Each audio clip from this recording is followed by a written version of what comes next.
is going on, gents? It's R.P.M. here, coming at you with the special episode of Hockey Mask Time. Now, before I get started, let us bow our heads and recite a special HMT motto, shall we? A thug will only take so much disrespect, and it's only a matter of time before they decide today's the day. Gentlemen, here we are at episode 304. And what better way to commemorate this episode number than to delve into the world of the liquor lady. Now, as we all know, they actually have some of the most violent pairings of all couple, especially the black ones. Now, let me just go ahead and say this right here. Woo! Gentlemen, I had to bend the rules for this one. Now, this article was published on the 13th of December, 2022. Liquor lady thug terminates her girlfriend after they broke up. As we all know, ladies, when it comes to the liquor ladies, you are definitely some of the most violent pairings. We have to keep reiterating that. Why? Because the lamestream media does its best to bury any story when it comes to the Rainbow Mafia and how violent they truly can be. The adventures of Pookeisha and Ray Ray continue. Yes, gentlemen, this article is actually fucking hilarious. I'm going to call her Butch because she was definitely the stud in the relationship. So Butch Perkins was thrown into the slammer after she terminated her liquor lady ex-girlfriend, Cornisha Butler, because she broke up with her after 6 years of copulation. The femicide transpired in Atlanta. No surprise with that location.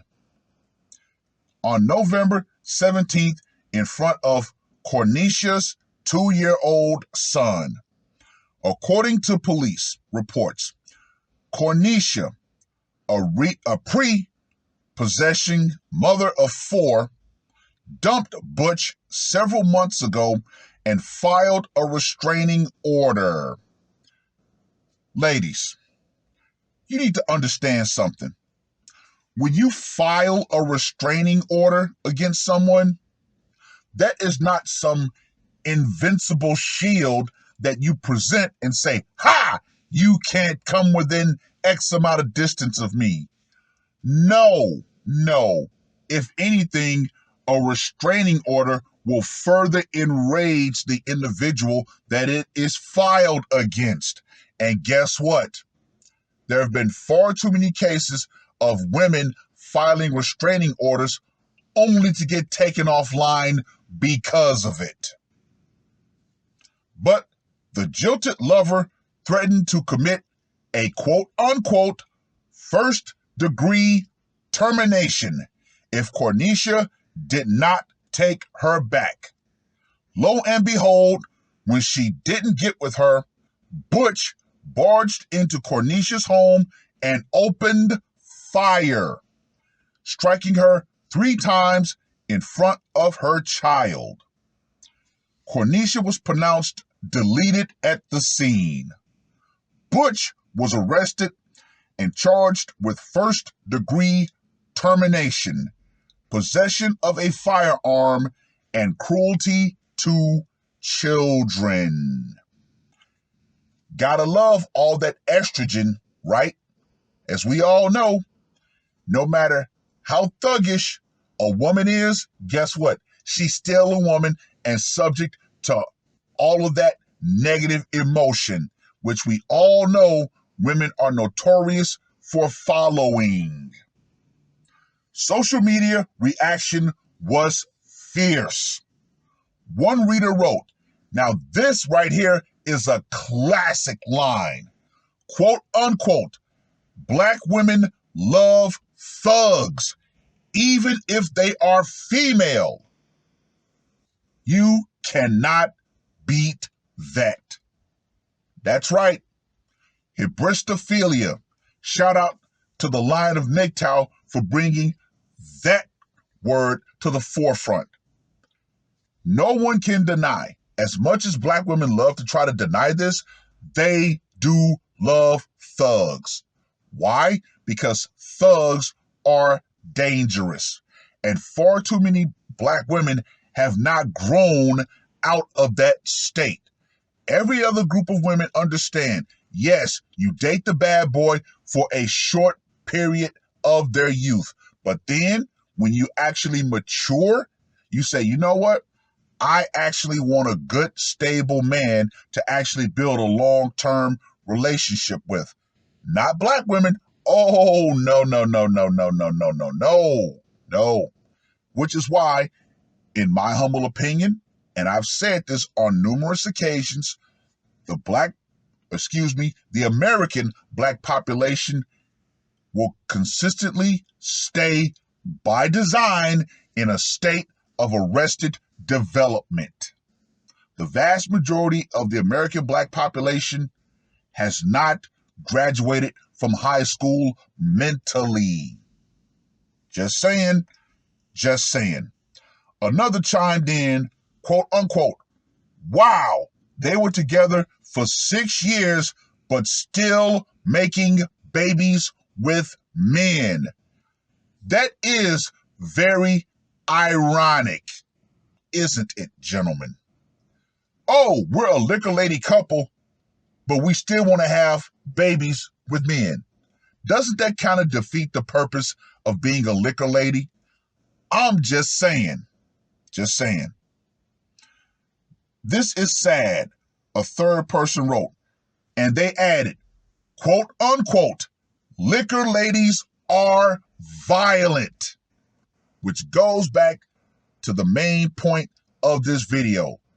Yes, liquor ladies are very violent, particularly the black liquor ladies. But you'll never hear of articles like this. Why? Because the lamestream media knows it has to be a very extreme case that they cannot cover up when it comes to the Rainbow Mafia and just how violent and savage they truly can be. Yep, yep, yep. Investigators said the Quantum lovebirds have a history of domestic violation. That further cements my point. Butch set Cornicia's Mercedes-Benz on fire last year, then stalked her for months. Cornicia had just purchased a brand new house, and Butch was jealous. Well.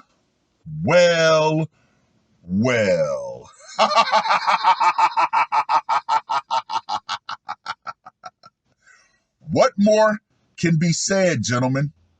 We all know the truth behind the very violent nature of the liquor lady pairing. They try to make it all nice and, lovey-dovey on the surface, but we know, the liquor ladies have more violent run-ins than gay men do. You have to wonder why. Like I said, all that estrogen. And we all know when women are together for a long time, their periods and their menstrual cycles, sync up. Yeah, Talk about a powder keg that is ready to explode. Trust me, being in the Navy and being on ships, the female berthings, whenever we go on deployment, they become hotbeds of emotional damage. Had to go off topic, but that is very important. Anyway, let's get to that scorecard, shall we? For location, went down in the victim's home. Gotta give it a 10. Method of execution, obviously, the problem-solving pistol. Gotta give that a 5. Psychological impact, I gotta give this one a 20 because Butch took out Cornisha in front of her kid. So I gotta give that a 20. And for the brutality factor, popped her 3 times, yeah, little bit brutal. So I gotta give that a 10 as well. So Butch, pistol packing Perkins, gets a score of 45. Well, gentlemen, we all know this. I'm pretty sure some of us have actually seen liquor lady pairings that actually did get into public battles. Being out here in California, I have definitely seen my fair share of rainbow people who actually did get into fights on the streets. And gentlemen, I'm just going to tell you straight up, from my own observation, yeah, rainbow mafia fights are very savage on both sides of the coin. Yep, yep, yep. Well, I've rambled on long enough. Read the short article if you desire. Let me know what you guys think. Have you seen any cases of liquor ladies or anybody from the Rainbow Coalition who actually get into scraps? And put in the comment section just how violent they are if you've seen them. And for you liquor ladies out there, you need to understand this and understand it clearly. The power you think you have behind the Rainbow Mafia, that power, believe it or not, is going out, especially if you're a black liquor lady. Feminism and the idea that society is going to continue to give you a pass and not cover your particular outbursts, that's going out right along with it. Because trust and believe, as much as the lamestream media tries to hide your true violent nature, all of us over here and all of us that truly see you for who you are know exactly just how violent you liquor ladies truly are. It is what it is. That's all I got to say for this one. R.P.M. I am